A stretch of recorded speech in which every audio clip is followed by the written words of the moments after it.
Alright, what's up guys, all my fellow godlies and Warframe enthusiasts around the world. This is Vance, and today I am joined by Blake and Jared. Main goal of today was to try and kind of give you some background of what the Octavia trailer was about. I'm not going to be too engaged in this conversation because I already know making the script, but I'm interested to hear what everybody thinks about it. So I thought that this would be the best way to kind of showcase you guys what's going on with the trailer, because that's what you voted for. You voted to see an explanation, and these guys, they have really good speculations to make. So let's first off start off, guys, with what we know. What is concrete in this trailer? I would say what is concrete in this trailer, just this general summation, is that there is Octavia and a Tenno, and the Tenno throughout the entirety of this trailer is in a state of degrading health. And I say degrading health because throughout the trailer you see you say Eternal. You say that the Tenno. Do you actually mean Octavia, that she's in degrading? I mean Octavia. Yeah. My apologies, Octavia. My apologies for the mix-up. Yes, Octavia. You see her vitals being displayed on data terminals throughout the trailer, and as you go on you see that the battery life for Octavia is reducing. So you can surmise, okay, she's dying or running out of juice, shutting off, turning off.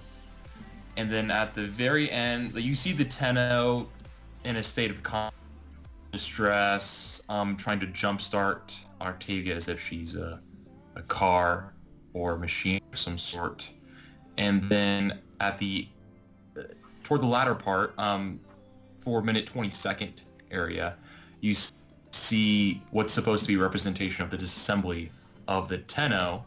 After that disassembly, you see the data terminal, which contains the vitals of Octavia, and the battery life is being restored. You can then assume that the Tenno sacrificed her energy or her resources by disassembling herself to save Octavia.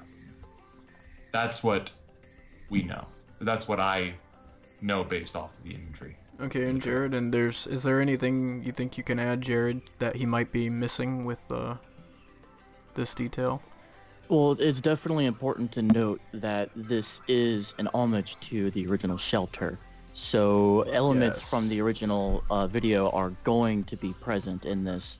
For example, it's not the exact, but you see that the Manticore is shown to kind of create things in her own reality. But there's certain special effects that dictate when the Manticore is in effect.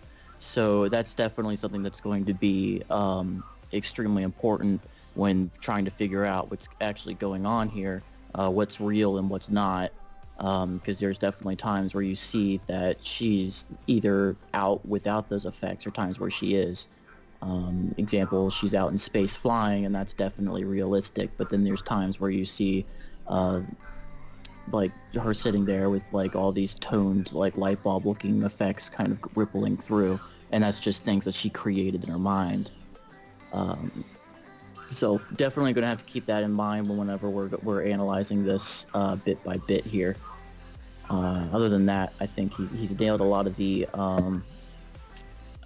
obvious effects here, and everything else we're going to have to go in and really just kind of look at from a subjective standpoint. So what you both are suggesting is that when you watch this video as a viewer for the first time, you first have to reference the original Shelter, obviously, because as Jared said, there's a lot of takeaways here.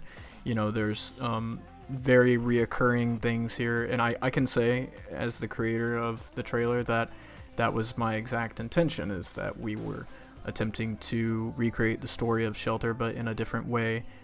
The relationships between the characters are obviously different. The situation it couldn't be any more different. The outcome, the whole setup, it's all different, but you will notice that at some point, you know, there's a trigger event that happens similar to the original Shelter, in which, you know, it all comes back to these characters. And Ren, you know, she was creating things with the tablet, With Octavia, she's creating things with her her Manticore, excuse me. And when they have a trigger event happen, it's as if there's a glitch in a system and their memory starts taking over and it all rushes back to them. So at one point or another in the trailer, you see it progress, and then it goes back in time to rewind and give you kind of an update of what's going on. This is where it gets complicated. This is where we have established that we should arrive at two different questions. And Blake, Jared, I know I talked to both of you about these two different questions. So does anyone kind of have a speculation to put forward? Well, the first thing is, sorry, Blake, to just cut you off there.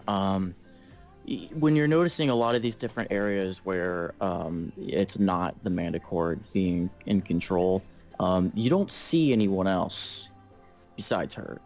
So one question is definitely, like, if she's on this ship or so, where is everyone? Like, who's piloting the ship? How's it flying? Like, where is all the people? Are they still there, or are we just not seeing them? So that's definitely one question I was having.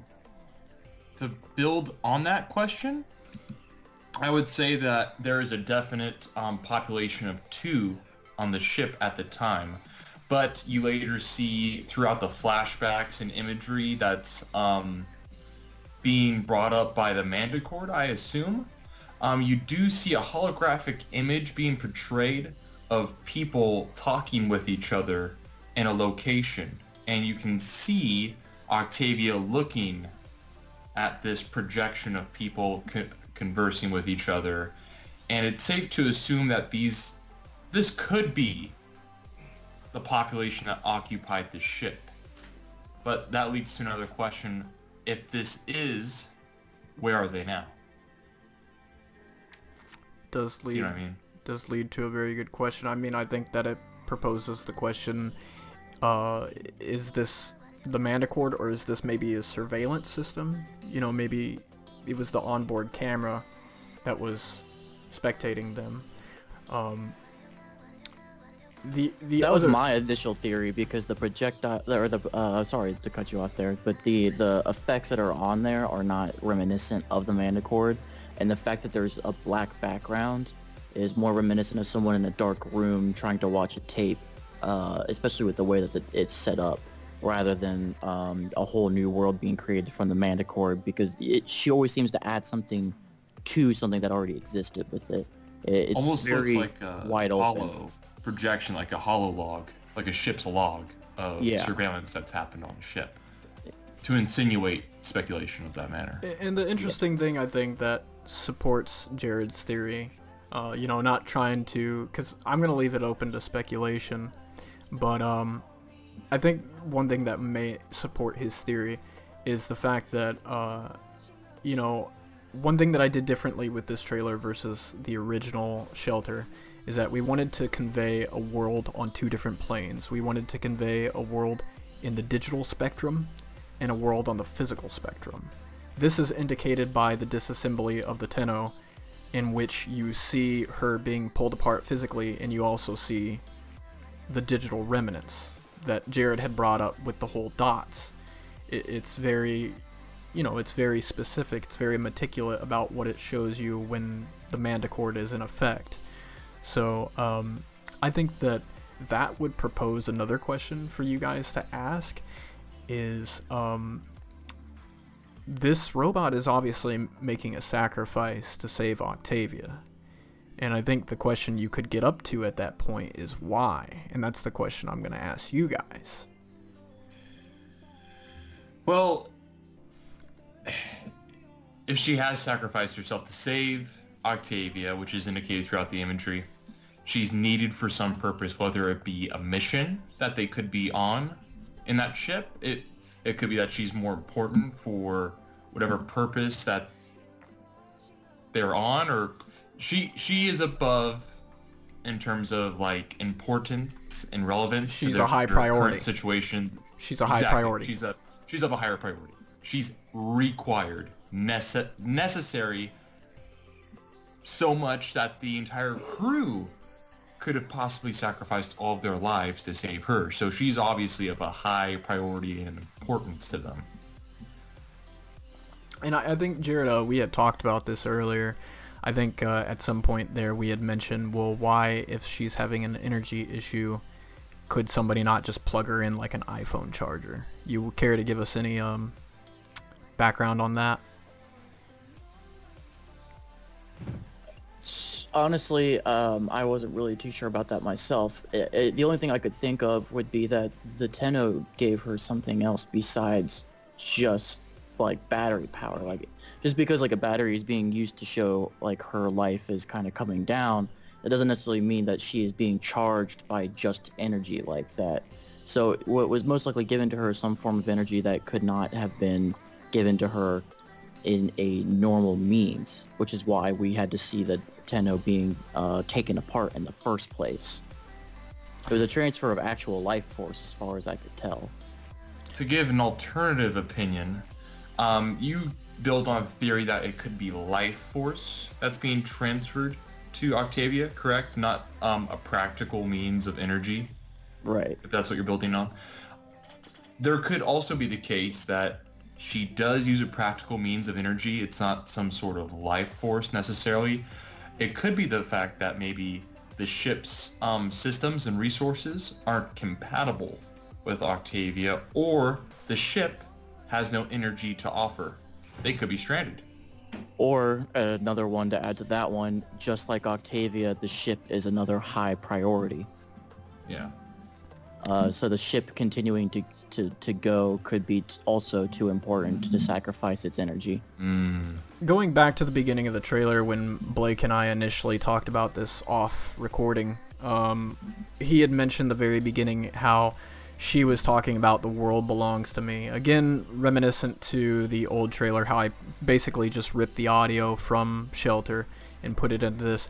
It wasn't without meaning. I didn't make those words not have some type of meaning. So the hidden message there is that she's been here for a while. And considering the fact that both of these characters are indeed robots, a while to them might be a much longer time in comparison to us. So you gotta wonder at that point, did they overestimate wherever they're going? Did the humans maybe overestimate their trip to where they're going, and they maybe exhausted too much of their energy, and therefore the ship just has no energy to give? And that might be a logical explanation as to where the people are. They're just dead because they don't have any energy to live off of, and the only last bit of energy the ship has to offer is the Tenno disassembling herself to give to Octavia. Now, moving into a much more interesting topic, Blake actually has kind of an advantage over anybody else watching this trailer because he knows quite a bit about the actual Exidium lore. There is stuff that we've gone over for years. So at this point, I'm going to give him the opportunity to kind of like share with everyone what he initially thought was going on. Yeah, so I know a lot of you guys might not understand the terminology that I'll use pertaining to Exidium based off of this trailer. I can explain it if you want to bring it up. Okay. There are two planets of relevance in Exidium when it comes to humanity and society in general and interactions between characters. There's Earth and there's Treya. And I'm not going to give any spoilers about necessarily what occurs on Earth and what occurs on Treya, because that would be kind of a dick move. But there is a cataclysmic event that does occur in the timeline where a lot of people go to one of the two planets. I'm not going to give away which one it is. Well, you don't actually know. You just... You don't know. Yeah, you don't know, but we do see imagery of a planet in the trailer, and based off of what I know in the Exidium lore, I assume that this was Treya. I assume that this is Treya and that the ship was coming from Earth, or who knows where it could be coming from, but I assumed this was Treya. And is it okay if I speculate any more, or am I giving too much here? I think you're on to a good thing. I think that, you know, anybody who hears this is gonna find it to be interesting. So, you know. Okay. Keep going. If you get right. if you get into too deep water, I'll slam on the brakes. But. All right. Good. And so, Treya is an Earth colony. I know that based off of the Exidium lore. Treya is an Earth colony. And we know that Octavia creates things in her mind. We see imagery of cities and civilization throughout the trailer, as if she's constructing architectural models of Earth-like society, Earth-like cities. I'm starting to see where this is going. Yes. I think, based off of the Exidium lore that I know of, that this could be how Treya is colonized. They're willing to sacrifice everything, to get her onto Treya and to construct a new society, a new Earth. So much so that a whole crew is willing to sacrifice their life to do so. And I think that's as deep as I'm probably going to get on this. I don't want to expose too much or reveal too much about any type of storyline, because I would think people would want to find out on their own. So I think that's as deep as you can go with what you're given, to be honest. Mm-hmm. Well, to put another point in here, you say that that's how they try to make new colonies, but why would they end up sacrificing themselves along the trip to make a new colony with just the robot there? Are they gonna... Like, I guess I don't know much about the technology for them to ask whether or not they can clone or do anything like that. But my takeaway when you started mentioning Treya and the Exidium lore is maybe one's trying to get back to the other, and they're having Octavia as the messenger as to what happened. I mean, you mentioned the cataclysmic event, and one of them's trying to get back to the other. Mm-hmm. So, could they be so far away that something like that could happen? Is that plausible? That's plausible, but I find it more of a possibility that... and this is based off, I'm assuming that Octavia has the ability to not only construct things within her subconscious or mind, but perhaps use that virtual materialization practically. She can use that and materialize things in the real world. Because what's the use of constructing something within the mind, within the subconscious? I want to take you both back to the events of Halo, which is a franchise that, you know, I drew a lot of inspiration from as an artist. If you remember correctly, like when the Halo rings were built, they were built to destroy the Flood. Not just the Flood, but all life in the universe, so that even if the Flood had survived the initial explosion, that they would be starved. What they did afterward is a key and vital element to, I think, at least forming a good speculation for this video, for the sake of this video anyways, is what they did afterward, after they had fired the rings and eliminated all life in the universe, is they cataloged DNA for all of the life forms that they had just eradicated, and they stored it in the library. Now, I posed the question to the both of you, thinking that if you're referencing this cataclysmic event, which I'm not going to say whether it happened or not, because you don't know the setting of where they're coming from, or if they're coming from, or if they're, you know, returning. So if it is true that they are going somewhere to colonize, do you see it as perceivably possible for Octavia to be able to store, you know, human DNA, that way they could start over? I would say that that's very possible. But I mean, knowing what you know about the Exidium lore, you like I said before, I referenced that you have a leg up on people. You already kind of know how, you know, life on Treya got started. Mm-hmm. Do you honestly believe that it could have been Octavia that just made people, that just got there and just not necessarily made people, but made an environment that could sustain. So you're saying terraforming? That's on Earth, exactly. Terraforming. Yes, terraforming, not necessarily terraforming for life, because obviously maybe Treya would perhaps have vegetation that already exists there, but buildings, structures, homes, architecture. So at this point, cities. I have to provide some type of, you know, subject matter for the viewer to identify with. Treya, as Blake explained, was a colony, but you don't really know why it's a colony. See, this is a problem in society today, like in the real world, not just on a fictional sci-fi level. We're experiencing overpopulation, and we're degrading our planet of its resources. If you were to set up a future where you go flash forward, you know, 200, 300 years, where maybe we've exhausted way too much resources, pretty much scientists and astronomers everywhere, all around the planet, look to the stars to find a sister-like planet, one that's mirror to Earth. And this is why it's called Treya. They renamed it Earth spelled backwards with a silent T. Well, actually, it's a silent H, but never mind that. So, an effort at some point or another, not specifying that that's what's going on in this trailer, but an effort at some point in time had taken place in order to colonize Treya.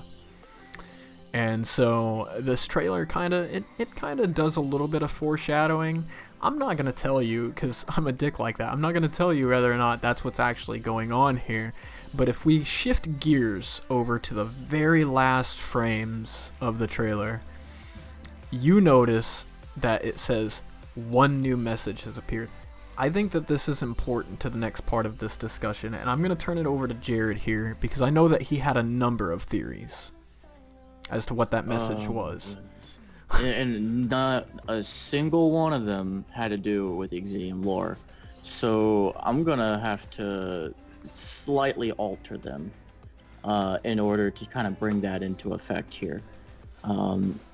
My first theory that had popped into my head was that she had finally... Because my first theory about what was going on was that she was out there looking for another civilization or another alien race or so. You know, and as the main accord was how she was going to show them humans and their culture and everything, and maybe ask them for their help or something along those lines.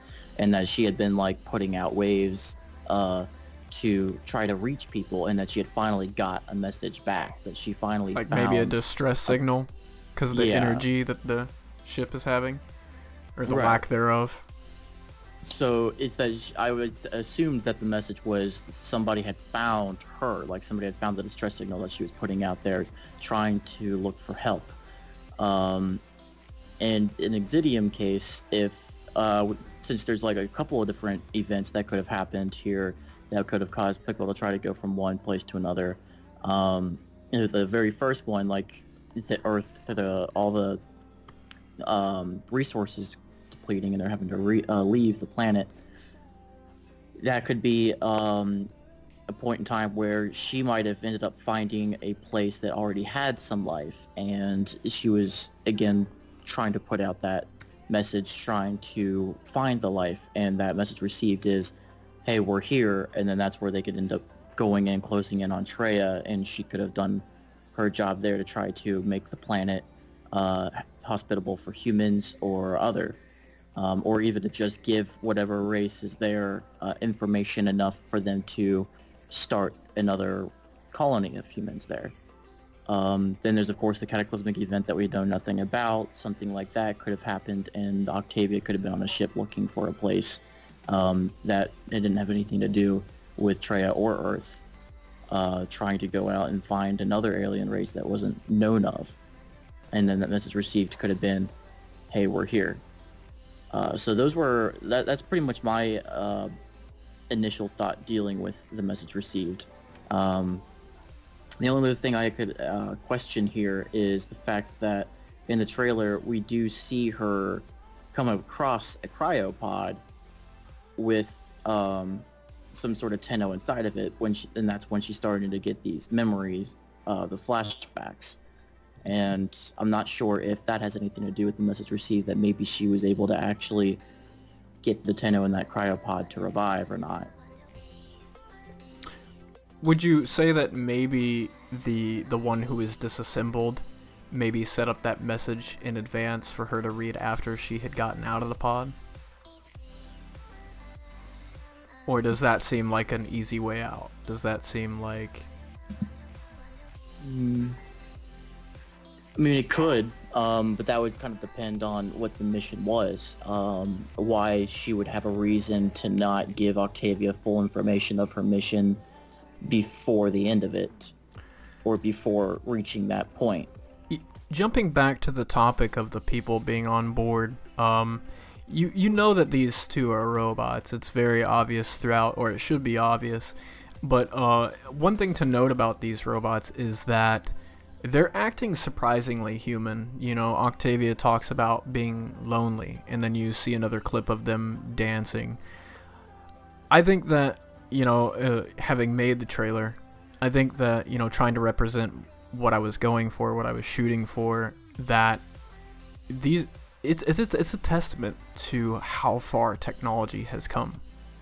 You know, you don't know where these characters come from, but wherever they came from, they were advanced enough to program robots with emotions. And that, I think, hints at something that Blake might be familiar with. He might be very familiar with. I'm sure he doesn't remember the name of that planet, but I know, Blake, that you know about a robot civilization that is more sentient than it is robots. Yes. Yeah, that points in another direction where it opens up a whole new can of worms, doesn't it? Yeah, a whole new can of worms, and I'm not gonna open it in terms of like using the perspective. I think you could go so far as to explain the synthetics as long as you did that, because Jared doesn't know about that, and be interested to hear how he reacts knowing about the synthetics. I'm not too in synthetics in terms of, and please excuse my terminology, the Yoshirai storyline. Yeah, the Andronian Correct. Creations. Okay, yes. In terms of the Andronian synthetics, they're civilizations that actually create AI, and they create these AI for a very kind of sinister, dominant, like, purpose. So a lot of them have AI. They have personality. They're more, again, they're more. If I want to correct you just for a second, not all of them have like dominant evil intentions. A lot of the synthetics are also used as, you know, just typical household servants. So. Yeah, that is correct. They mainly used to serve the Andronians, the people who have made them. They serve them militarily, servants throughout civilization, just little menial stuff that anyone could do, these synthetics can do as well. They replace a lot of, like, for example, a lot of people are at fast food chains nowadays are being replaced with, what do they call it? Kiosks. Similar to that, but on a very, very much broader scale. And the AI is more intelligence than artificial, if you know what I mean. Well, they're more sentient. They, yeah. like any life in the universe, these robots actually like live, breathe, eat. They operate more like actual life than a lot of life does. And the only difference is that they're synthetic. They're not of nature. They're unnatural. They're Andronian made. They're created by Andronians. Yeah. There should be a lot of information available. Like if you go back to the Dragon Ball Xenoverse series, you'll notice a character named Cesari that I created for the Frieza race, and there is quite a bit of information available there, and that ties more into their storyline. And again, it's one of those situations that I'm not going to confirm or deny that, but with everything that's being portrayed here, like all of the personality that these robots are showing, it could be this ship had come from Earth, but it could also be that it come from Andromeda, where these synthetics had been erected, if you will. Yeah. Because there's a pretty big essential storyline there, and that also does summarize that cataclysmic event that happened on Earth. Like, that ties in directly with what happened. I'm not going to give that away. But yeah. But I know that Jared had no way of knowing any of that information we just gave out there. Does that change your speculation at all? Well, I'm currently reading what you wrote down on Cesari's YouTube here.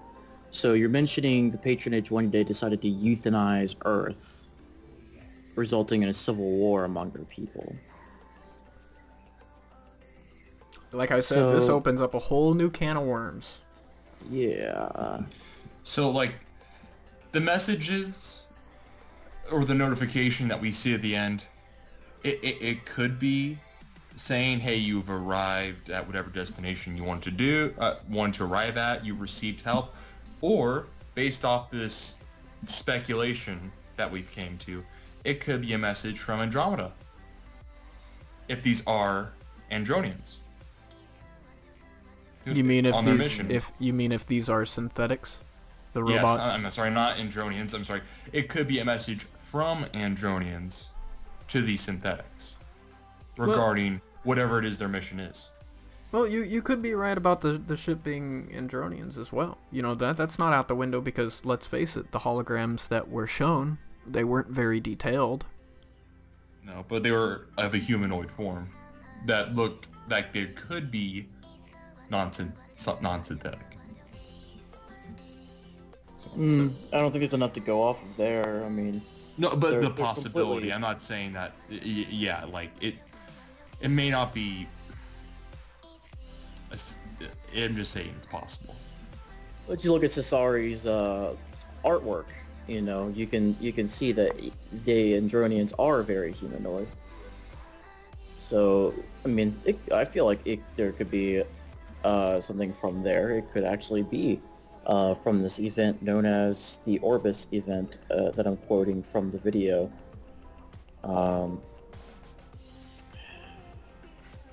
Then that leads to another question, that if these are Andronians, which are, they are, you know, of flesh, they're not synthetic, they're natural beings. If they are Andronians, how did they die, or where are they? Because our previous theory was that these beings, which we assume are technological, like the Tenno that we saw in the trailer, gave their life force or their energy or whatever resources that maintain themselves in order to save Octavia. But if that isn't the case, if they aren't synthetic, or if they aren't artificial and don't rely on like a battery type resource to survive, then what caused them to leave, pass away, or no longer be on the ship?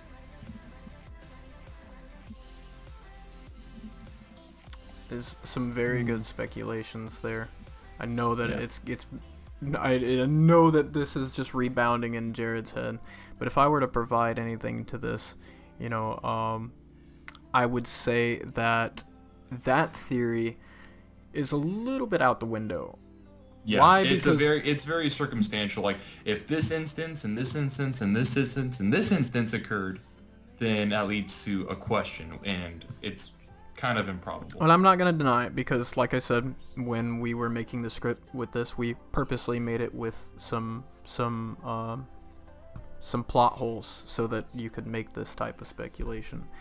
But one thing you and I both know, Blake, about the Andronians is that they created the synthetics in order to serve them. So in terms of who's actually on the ship, like, it kind of wouldn't make sense for them to sacrifice themselves so that Octavia could survive. You know what I'm saying? Yeah. It's usually the synthetics that are sacrificing themselves so that the Andronians could survive. Unless, of course, this synthetic being Octavia. But what I was trying to hint at, though, and I don't know if you picked up on or not, is if there could be something going on between these two, you know, not synthetics, but humans and Andronians. I don't think that anybody had thought about that just yet. Yeah. Because if there's a synthetic involved, but there's also humans involved, there's kind of a lot more questions that you could ask and bring to the table. Yeah. There is. They haven't necessarily been known to get along from what you see from that bio. You know, part of their planet is in favor of wiping Earthlings out altogether, and the other part is in more of an interest in defending it. Yeah, you got a point there. So this could throw the entire theory if, like, you know, Octavia's mission or the purpose being for them going to this planet, which I speculate to be Treya, could not be, there's a possibility of it not being colonization. It's a possibility of the mission being a military one. Treya could be occupied, could be colonized already. And perhaps that this is more of a military expedition than it is a colonial one. They're trying to take over Treya, perhaps. Who knows? Because they are against humans, even though they have a human working with them. Treya is a human colony, so it could be military. What do you think, Jared? I think going military is way out the window. I mean, what in the world would they be bringing there to actually create the military strike to? If they're doing such a long mission where they're having to give their lives to save Octavia, that would be a mission that would be doomed from the start. You know, there's no way for them to get that message all the way back there if that's the issue. I don't think that's very likely at all. Even a scouting mission wouldn't even be that bad. There's just no reason for them to go through all those lengths for a military expedition. In Warframe, Octavia's I forgot the device that's attached to her that plays. Yes, it is. It's used as a weapon, is it not? In the game, right?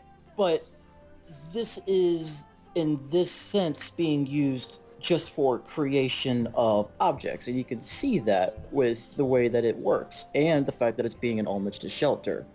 It has never once shown the ability to make a weapon. In fact, in all the different imagery that you see from it creating, not a single time has it ever made a weapon. It hasn't had the need to. So that is also a good point. It might be a good question to arrive at, is like, how far is like, what can this character actually do in terms of what can she create? We know that she has a high influence on the digital world. Yeah. But I would agree with Jared, though, about it not being so much a military thing. I mean, there could be some military involvement, but I don't think, like, when I created the script, I can tell you this much. I could tell you that I didn't have it in mind for, like, a military application, because that's not what the original Shelter was. Okay. The original Shelter was like a story of sacrifice, and that's the same thing of, you know, that's pretty much the same connotation that this trailer has, is a story of sacrifice. But it doesn't have a happy ending. Like, there's a lot of characters here that don't have happy endings. So, in essence, it's a tragedy. And if you take that thought and you run with it, you know, how big is this tragedy? Just exactly. Like, you would have to be in a very bad mind state to sacrifice yourself as a sentient being for a robot, or you would have to know that the importance of the mission. So what I'm hinting at here, what I'm foreshadowing, the thing, you know, the curveball that I threw into the court here, is that, you know, could Octavia be a creation that was way too far advanced for humans to create? Like I did say before, you know, they are displaying emotions, they're dancing. Octavia is expressing loneliness. So I think that Jared's a little bit closer to home. I think that he's closer to nailing the hammer on the nail, You know, thinking about the possibility that, you know, this could be a synthetic life form. What would the purpose of the synthetic life form have on the ship on a human mission, if it is human? And I would think that the probability of this being a human mission is more likely than it being an Andronian one. Because, I don't know, I don't see an Andronian mission fitting into this context. Well, the Andronians, depending on which side is which, it could go along with the human mission. Like their interests could align.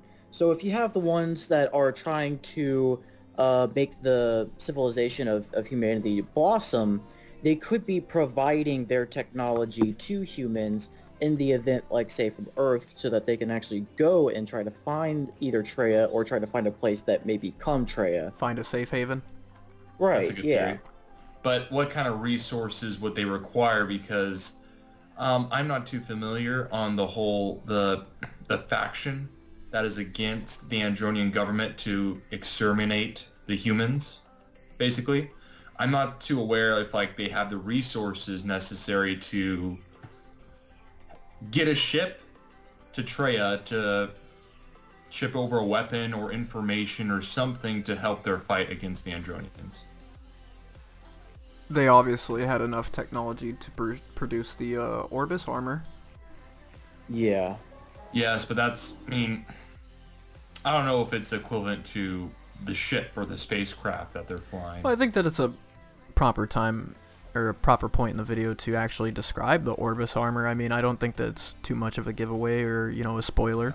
The Orbis armor is basically the fusion between synthetic and Andronian life. After all these years and millennia of creating artificial life, you know, like sentient robots, they decided that they wanted to take it back. They wanted to go, you know, backtrack and work on a suit that would empower them. Because they get to a point with the Andronians where they're so damn lazy, they've got synthetics doing everything. And they want to populate their military with more of them. That way, you know, the intuition of the synthetics doesn't have... Because it's not stated, but there is always that looming possibility that this is going to turn into a Terminator Judgment Day type of scenario, where the synthetics could be smart enough to rise against them. This is even paying homage to H.P. Lovecraft, if you guys are familiar with the Mountain of Madness.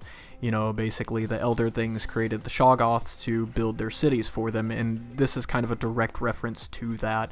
This is the inspiration that I draw from that, is that the synthetics could always rise up against the Andronians, and that's always a big worry for them, and that's partly to do with them creating the Orbis armor set, is that they want to put more of their people into their militia so that they know that they can trust those people. Because if they make all of their army be comprised of synthetics, then you run the risk of synthetics having an uprising and overthrowing their culture.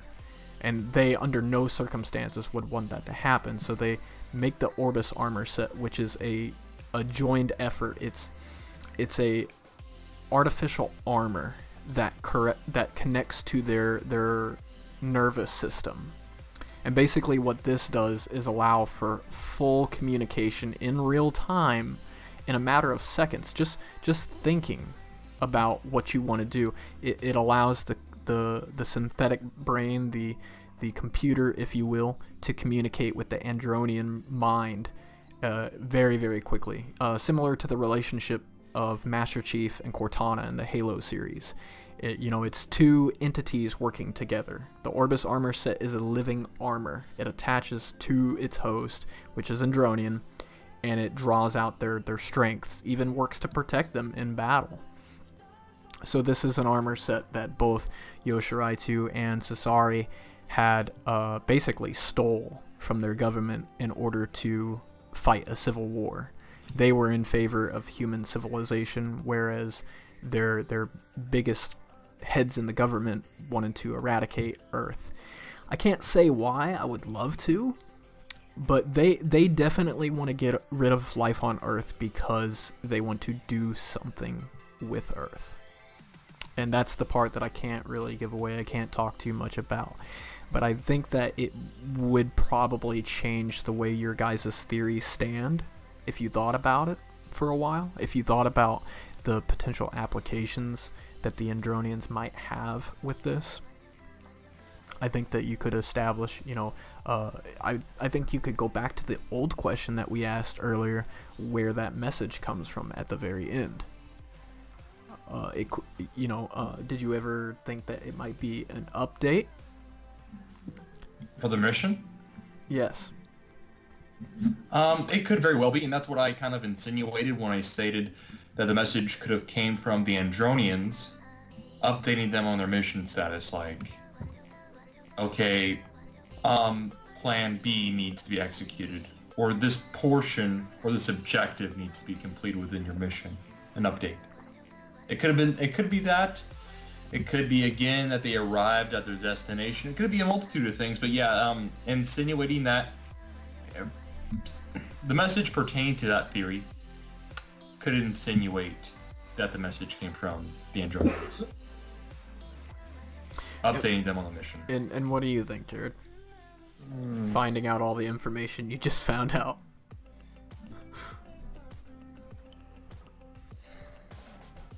Well, I don't know. The synthetic suit and everything. Personally, from the imagery and everything that I'm seeing in the video, I just don't see its relevance. The only thing I could think of when you're trying to talk to us about what it's capable of is to kind of show off more what the Andronian technology can do. Well, let's be clear. Let's be clear on something. I am not saying that Octavia is an Orbis suit. Well, you had stated 1,000 times over that she was a robot, and it'd be kind of a dick move for you to sit there and say that they're both robots this entire time and then completely change it up on us in the last second. Yeah. So, I am not telling you that this is an Orbis suit. I only threw a curveball in by, suggesting that it might be something to do with synthetic efforts.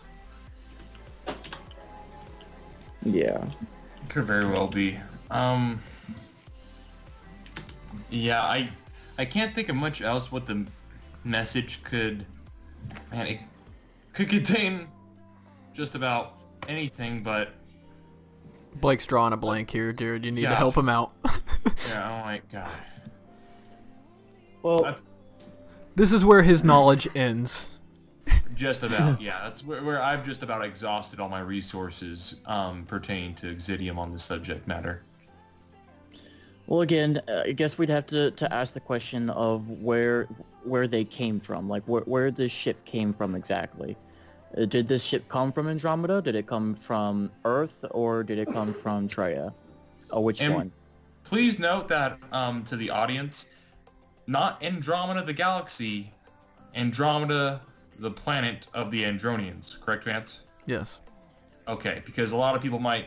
Well, Andromeda, does he mean like, reference from the actual galaxy Andromeda? No, it's not. It's a planet. It's in terms of Exidium, it's a planet that's experiencing a lot of bullshit at the moment. Yep. There's a lot of story that takes place there. Yeah. So again, which planet do we assume this ship is coming from? Because that's the only thing that we can concretely say, because we can't even say that it's going to one of the planets. Well, there's two main branches of theories we can go on, that this ship is coming from Earth, or it could come from Andromeda. Or it could come from Andromeda. It can't come from Treya, is what you're saying. And you know what? We haven't really explored that possibility, because it's undetermined to us what exactly the planet that's being displayed in the imagery of the trailer is. We don't know what that planet is. I assume, based off my knowledge of Exidium, that planet does not look like Earth. What other type of Earth planet is there in the Exidium lore? There's Treya. That was my analysis of that imagery. Well, what imagery did you say didn't look like it came from Earth?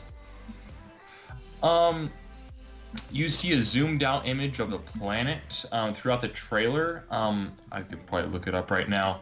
No, I know which image you're talking about, but you see, here's my issue with that, is I don't believe that that's the planet that they came from.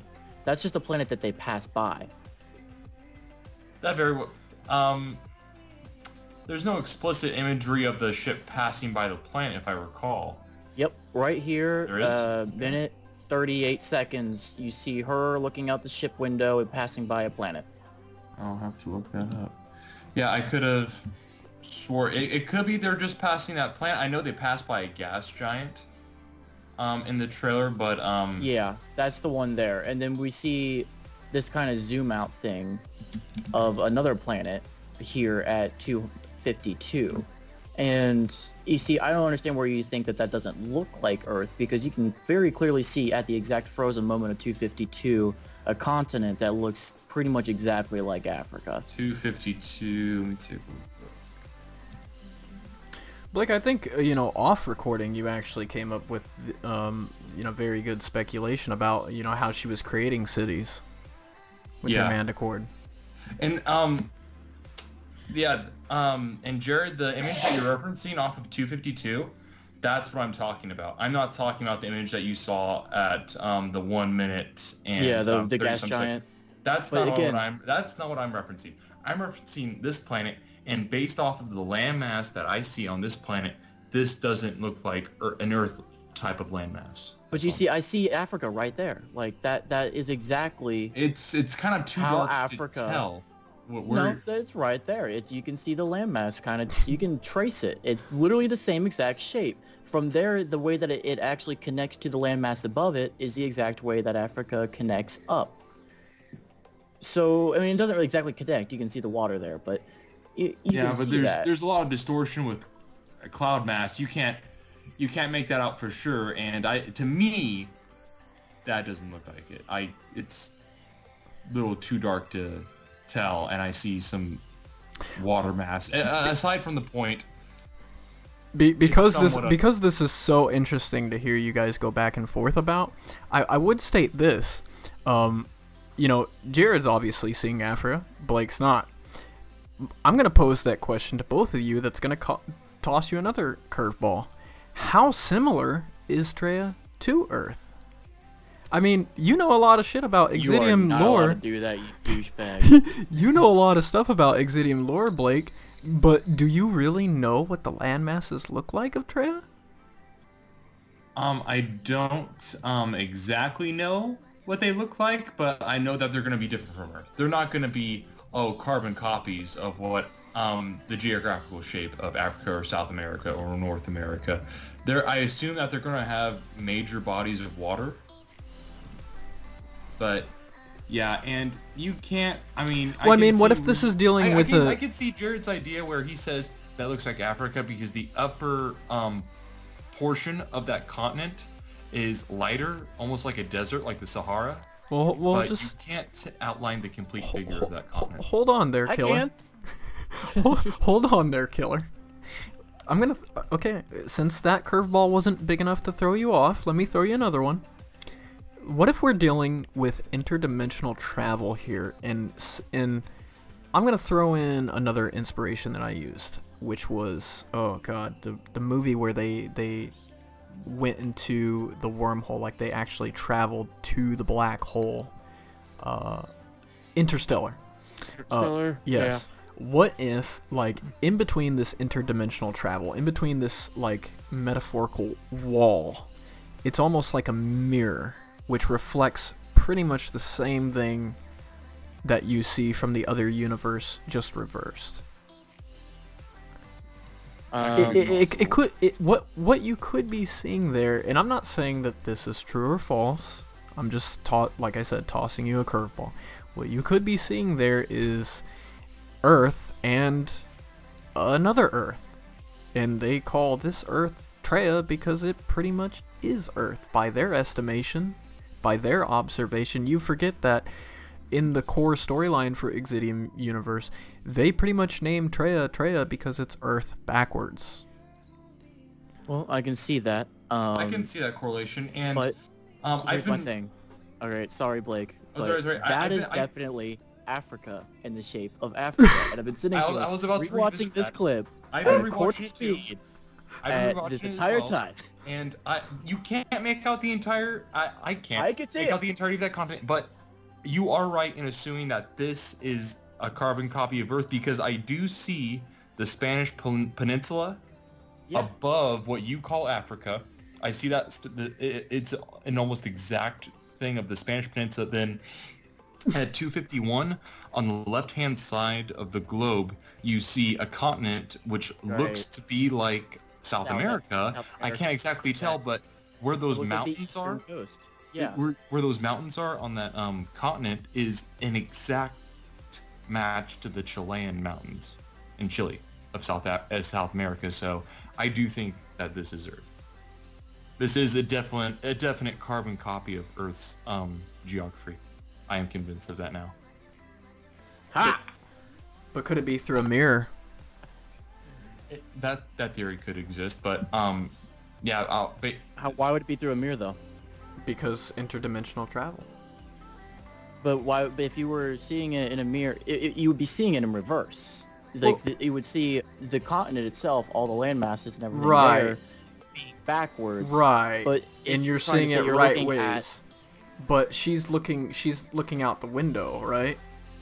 Hmm. So what if this is the image reflect back to her? And so what you perceive to be the right way facing you is actually reversed. Well, I can't say that either because that happens right after you're seeing her in a manticore with the different effects going on. So with all that, you see this going on. You see her trying to, it seems like she's trying to revive the antenna that she found in the cryopod there. And then from there you start seeing like the city kind of laying down flat. But you do see, okay, that's definitely that sign. Blake, look at the sign at 242. 242, you say? Yeah. Okay. We are just 3 minutes short of an hour, and we really need to get to wrapping this up. But this has been. I think that everybody.